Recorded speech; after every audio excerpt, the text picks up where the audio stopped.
Welcome to session 2, our storytelling minds, staying with your present moment experience.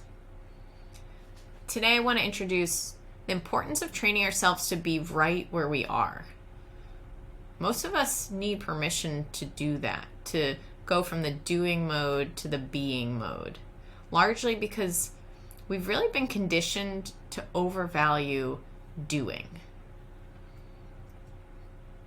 We really need to be able to understand and accept where we are so that we can actually interface with it appropriately and most effectively.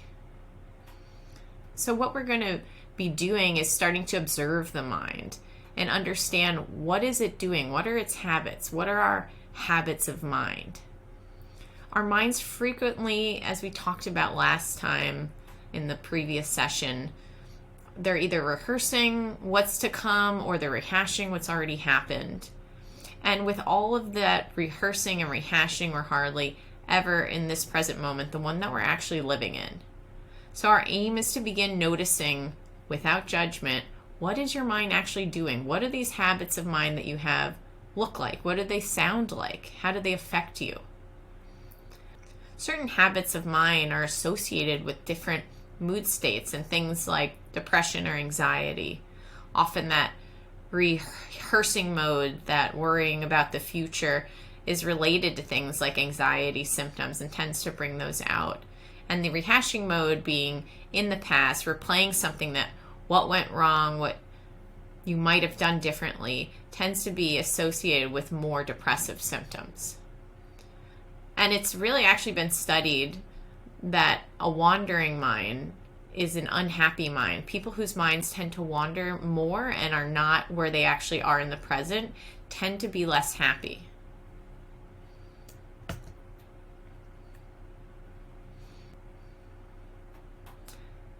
So I really highlight our storytelling minds because our minds are so fantastical. They can really tell us stories that are so believable. And our thought patterns really dictate the way that we perceive and explain our realities. And this includes our relationships with ourselves, with others, with the world. And we really all have particular ways in which we understand and we explain things that happen to us. And so our thought patterns underlie our motives for doing things and for making different choices, which is why it's really important to start understanding what are these thought patterns, what are these automatic ways in which we relate and explain the world and our experiences. And it's also important because our thoughts can carry a lot of emotion with them. Often our thoughts really build themselves into extensive narratives, these stories that we tell ourselves about the world, others, ourselves, our bodies, the past, the future. Stories are such powerful elements in our lives. And it's really important to understand the power of these stories and then to be able to differentiate them from reality. You know, it's easy to see how a constant stream of negativity and negative commentary could really drive these negative mood states and thus tension in the body. So we come to believe that these ruminations, these judgments, these worries, that they're an accurate representation of the world around us, and we take them as fact, when really they're just that. They're stories, they're thoughts. And rather than taking them as thoughts, we take them as fact. And that can really affect our mood states and thus our behavior. And you can see how that can really be a cycle. Our mindfulness practice really lets us see into this stream of thoughts in a non-judgmental way and see these thoughts as just that, as thoughts. And we learn soon that the stories and the thoughts that we tell ourselves, they're always present. They're always there, but they're not always true.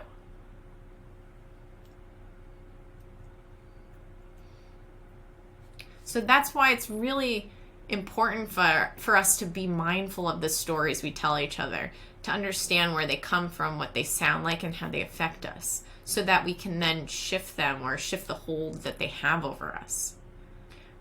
Our minds are always on. Even when we lay down to rest, as I'm sure you've noticed, your mind doesn't go to neutral. It's filled with thoughts. And so through mindfulness practice, we really can start to observe ourselves and the harmfulness of certain beliefs that we have, of certain thought patterns we have, emotional patterns, behaviors that arise in these moments because of these different thought patterns and emotion patterns that we have. So after noticing them, we can then often lessen their hold on us when we're aware of the situation more. So you can't turn off the thoughts. And the goal of mindfulness practice is not to empty the mind or turn off our thoughts. That's not possible. You know, our brain secretes thoughts the way our mouth secretes saliva. It's just what it does. And we don't want to get caught in the trap of thinking that we can control our thoughts or that we need to in order to be okay or to be happy or to be able to control things. Just because you think it does not make it true. We all have really creative minds. For example, I could ask you right now to imagine yourself riding on the back of a unicorn across a vast ocean of fire. Do you have that in your mind? You can think of this, but that certainly doesn't make it true. And this is an easier example to bring to mind of something that certainly isn't true. But often we come up with a lot of things in our minds and we believe them to be true when really they're not true.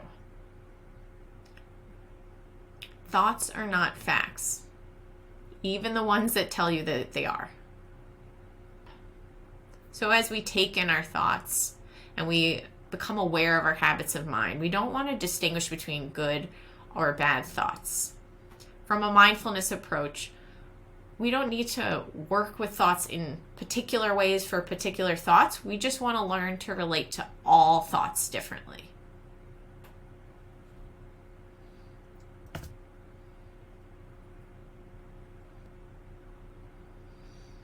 I like to bring this metaphor in because sometimes it's helpful to have this visualization to help us pull ourselves out of these thoughts when we really get sucked into being bombarded by them and feeling like they are truth.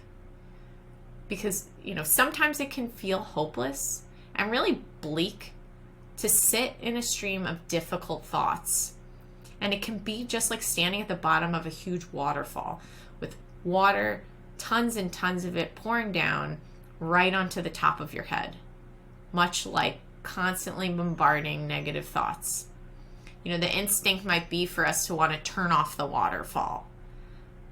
But if you think about that, that's really an impossible task and would feel really hopeless to try. What it takes is building up skill to realize that you don't have to stand right in that spot, right in the spot where tons of water falls. Simply take a few steps back or to the side so that you can then, from that spot, observe the powerful cascading water of the waterfall or of your cascading thoughts without being consumed by it. So we want to learn to lean back from our experience and observe it without getting lost in it.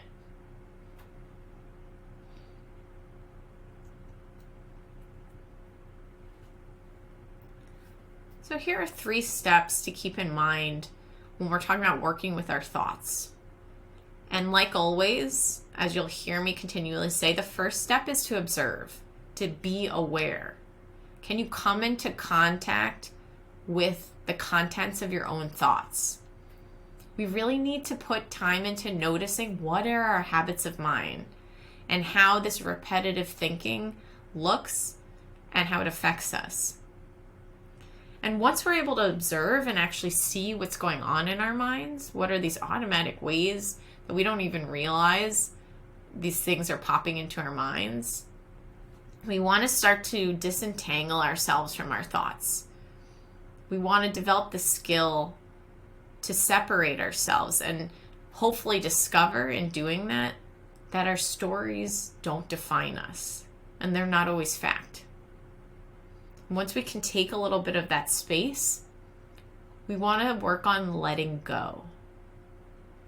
You know, we can easily fall into our mind's traps of over-identifying with our thoughts. This is called cognitive fusion. You could have thoughts like, I can't do this, I'm worthless, I'm unlovable. You can get to those places.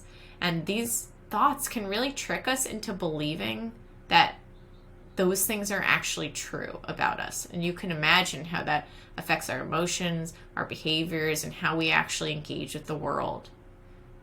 So our mindfulness practice, with gaining this muscle of being able to notice and let go, of bringing ourselves back somewhere else, we're hopefully able to let go of these thoughts when we need to, and to then be able to see them from a different perspective as they are, as just thoughts in the moment.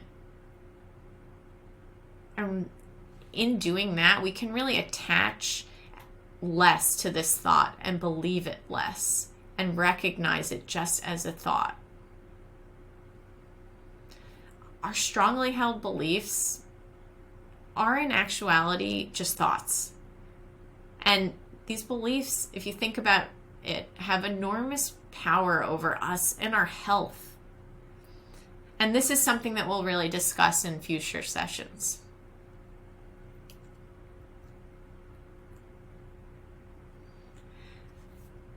So I'm just going to introduce the guided meditation for this session, which is mindfulness of breath.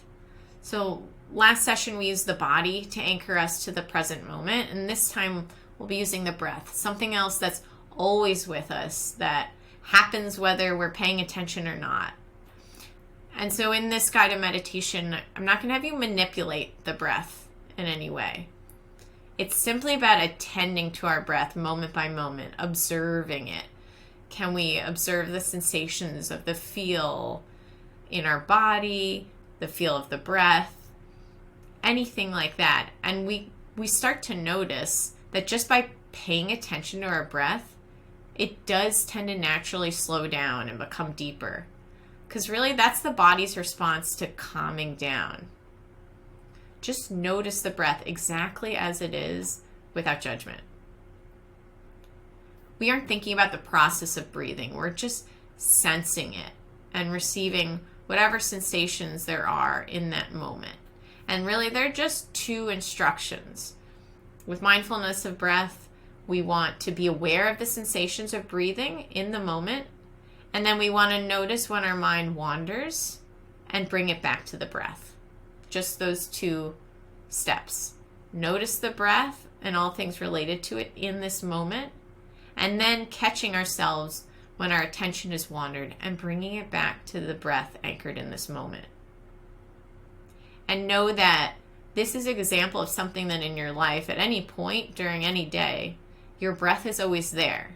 So it's always a place to anchor you back to the present moment, even if it's not a full-on guided meditation.